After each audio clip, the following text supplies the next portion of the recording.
Welcome again दोस्तों, स्वागत है आपका आपके चैनल लर्न एंड ग्रो में। ये क्लास जो हमने ली है, ये नेक्स्ट टॉपिक है हमारा डिवाइसेस इन सीसी। पिछली क्लास में आप लोगों ने देखा होगा, हमने बात की थी फेस रिलेशन की। ये भी एक महत्वपूर्ण क्लास है जिसमें हम लोग डिवाइसेस इन कॉलम क्लासिफिकेशन की बात करेंगे। अब इसमें कोड बनाने के लिए कॉलम क्लासिफिकेशन में क्लासीफाई करने के लिए बहुत सारी डिवाइसेस का इस्तेमाल हुआ है। डिवाइसेस क्या चीज़ होती है? डिवाइसेस लिस्ट हैं बहुत सारे आइटम्स की, किस चीज़ की हैं और क्यों इस्तेमाल होती हैं। तो डिवाइसेस जो हैं, form oblique sharpen the focus of any facet. ये टर्मिनोलॉजी हमने कवर की है पिछली क्लासेस में। जिन्होंने नहीं देखा है प्लीज़ वीडियोस देख लें, फिर भी मैं बताता हूँ आपको एक बार। फेसेट जो होता है PMEST, इनको हम फेसेट कहेंगे। किसी एक पर्टिकुलर की बात करते हैं तो वो फोकस है। तो मान लीजिए किसी एक टाइटल में आपका PME इस्तेमाल हो रहा है, तो हम एनर्जी की जब बात करेंगे तो वो हो जाएगा फोकस। अब एनर्जी में भी और भी शब्द आएंगे, तो उसको बनाने के लिए या शार्पन करने के लिए, मतलब एग्जैक्टली उस वर्ड तक जाने के लिए जिन डिवाइसेस का इस्तेमाल होगा उन्हें हम कहते हैं डिवाइसेस इन कॉलम क्लासिफिकेशन। तो मूल रूप से हम अभी 6 डिवाइसेस की बात करेंगे, जिसमें पहला है CD क्रोनोलॉजिकल डिवाइस, उसके बाद है GD geographical device area wise, उसके बाद इस्तेमाल होता है SD subject device, MD mnemonic device, AD है अल्फ़ाबेटिकल डिवाइस और SID के लास्ट सुपर इम्पोजिशन डिवाइस। इन सभी को हम एग्जाम्पल के द्वारा समझेंगे। आज की क्लास में देखते हैं कितना हम लोग कवर कर पाते हैं।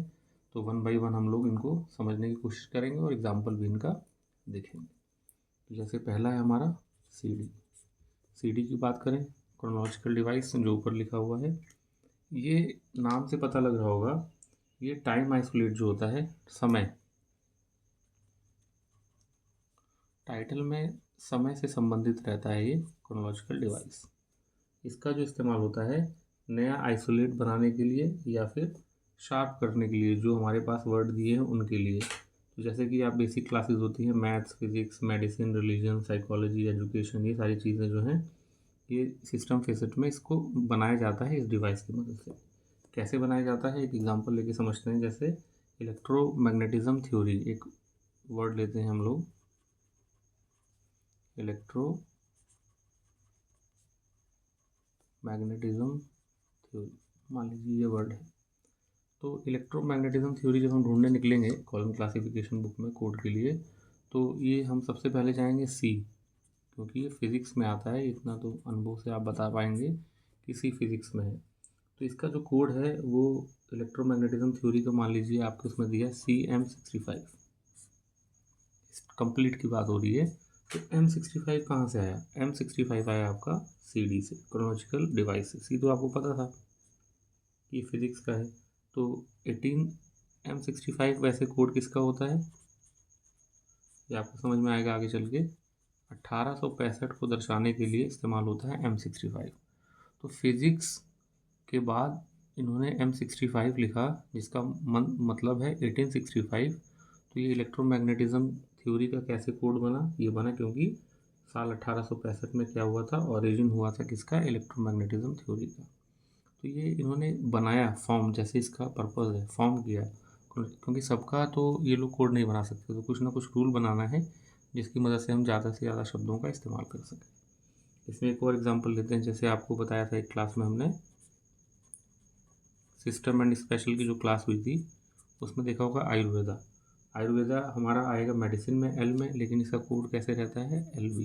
आयुर्वेदा क्या रहता है? LV। ये हमारे सिस्टम और स्पेशल्स में है। तो मेडिसिन, तो आयुर्वेदा के लिए जो इस्तेमाल हो रहा है वो वर्ड है बी टाइम आइसोलेट से लिया गया, समय से। तो बी किसको दर्शाता है? से लेकर के 1000 BC के समय को बी कहते हैं। तो ओरिजिन ऑफ आयुर्वेदा के हिसाब से चले होंगे। ऐसे ही आप देखिए, मोंटेसरी स्कूल है जैसे एक टाइटल, मोंटेसरी स्कूल में क्या होगा? हमारा आएगा एजुकेशन, एजुकेशन आएगा, T हो गया। उसके बाद जो हम लेंगे N और I,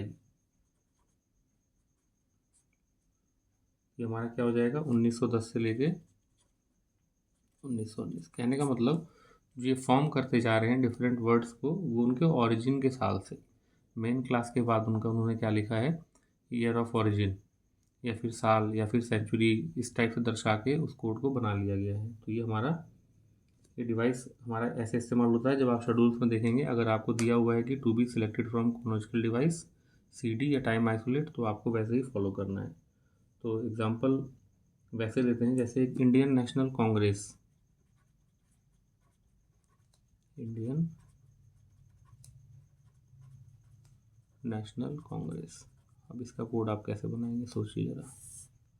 इंडियन नेशनल कांग्रेस है, अब इतनी पार्टीज़ हैं दुनिया में, एक मान लीजिए हमने इंडिया का लिया है, तो क्या सबका लिस्ट बनाना संभव है कि सबको सब वर्ड्स पे ही अपने उसमें लिख पाएँ शेड्यूल्स में? नहीं। तो इसीलिए तो क्लासिफिकेशन का इस्तेमाल होता है कि कुछ सिस्टम बने जिससे हम चीज़ों को लिख पाएँ। तो इंडियन नेशनल कांग्रेस, तो इसका मेन क्लास होगा विक्टर वी, मेन क्लास हो गया वी, और इंडिया के लिए जैसे आप लोग प्रैक्टिस करते होंगे, समझ गए होंगे, 44। अब हम हिस्ट्री में गए, इंडिया में गए, लेकिन हमें इंडियन नेशनल कांग्रेस पार्टी की बात करनी है, तो इसमें कोड है 4। इसके आगे जाके हिस्ट्री में 4 का मतलब है स्पेसिफिक पार्टीज। स्पेसिफिक पार्टीज मतलब कोई भी पार्टीज हो सकती है, उसके लिए कोड लगेगा 4। तो लेकिन हमारी कौन सी पार्टी है, इंडियन नेशनल कांग्रेस, तो ये हमको जब तक नॉलेज रहेगा कि ये 1889 में फॉर्म हुई थी, तो हम इसका नहीं बना पाएंगे। ये हमने क्रोनोलॉजिकल डिवाइस से लिया है। तो 1889 को लिखने के लिए जो कोड होता है M89। कैसे होता है ये जो हम सॉल्व करेंगे, एक से एक चीज़ें सारी बताई जाएंगी। तो इसमें कोड इसका बन के आएगा V44, उसके बाद कॉमा 4M89। अब यहाँ से आप देखिए, इसमें आपको क्रोनोलॉजिकल डिवाइस का इस्तेमाल किया गया है। कैसे पता लगेगा आपको, देख कर ये पता लगेगा जो लास्ट में, क्योंकि टाइटल में तो कुछ दिया नहीं था समय के बारे में, जो हमारा फेसेट होता है कौन सा, PMEST में टाइम वाला, तो तब भी लेकिन M89 लगा है, तो क्रोनोलॉजिकल डिवाइस से किसी का ओरिजिन डेट है। तो जब आप इसके रिवर्स ट्रेसिंग करेंगे, हिस्ट्री में जाएंगे, इंडिया में जाएंगे, स्पेसिफिक पार्टीज़ में, तो कोई एक ऐसी पार्टी है जो 1889 में फॉर्म हुई, वो इंडियन नेशनल कांग्रेस, तो इसका कोड ऐसे बना। तो इसी प्रकार से क्रोनोलॉजिकल डिवाइस का इस्तेमाल होता है। अब अगली जो हमारी डिवाइस है उसके बारे में देखें, तो अगला हमारा है ज्योग्राफिकल डिवाइस।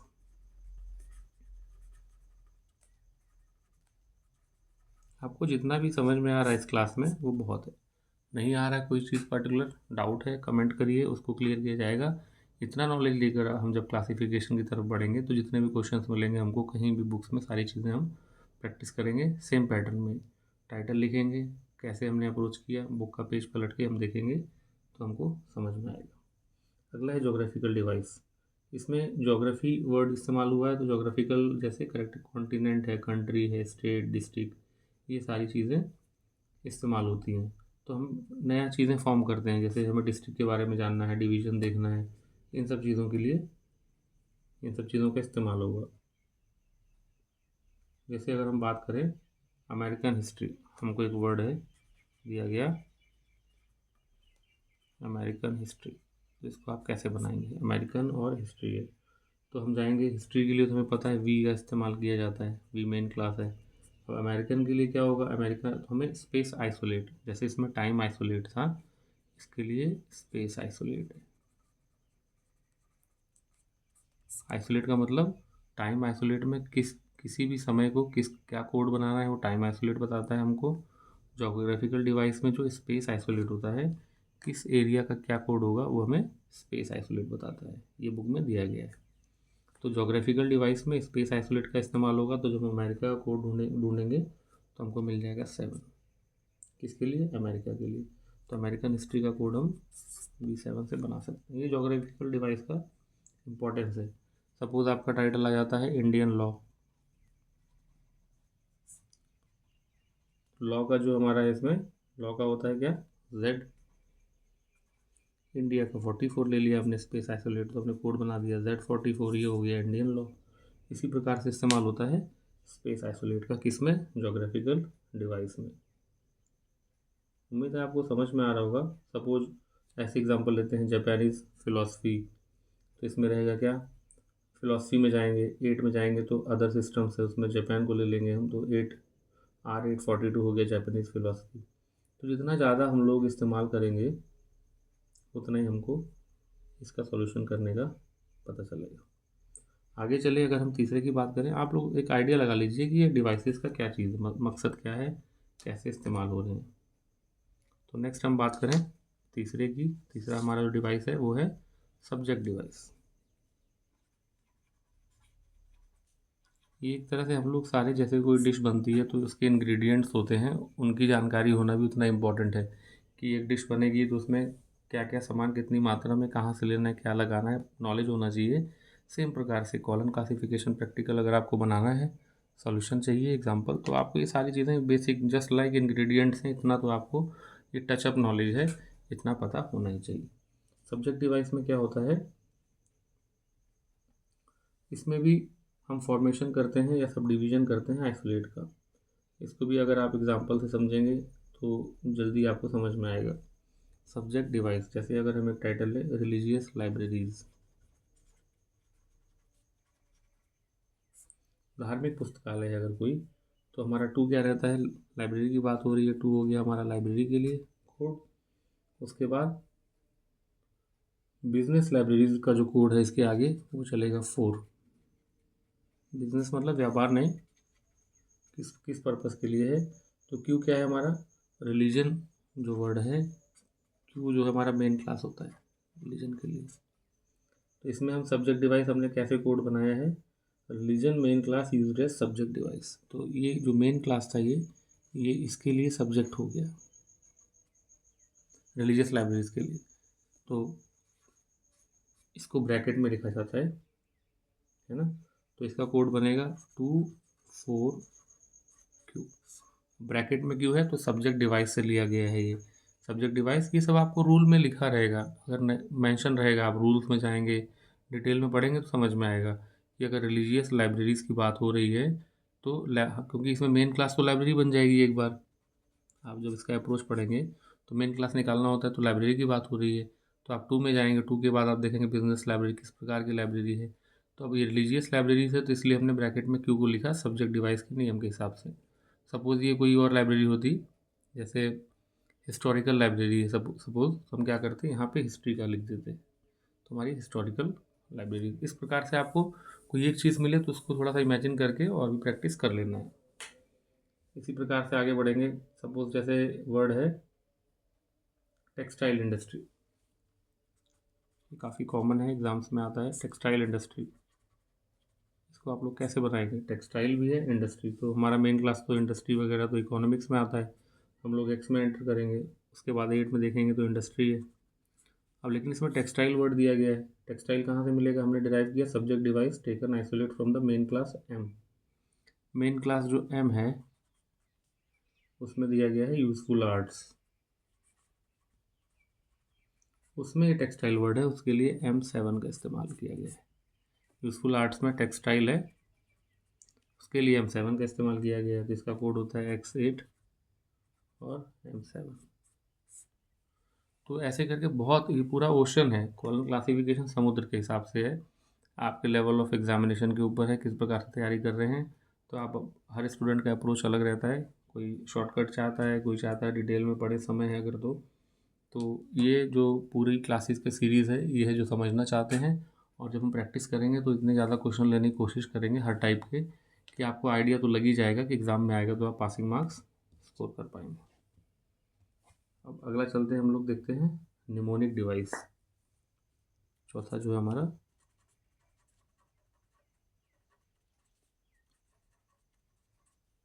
वो है निमोनिक डिवाइस।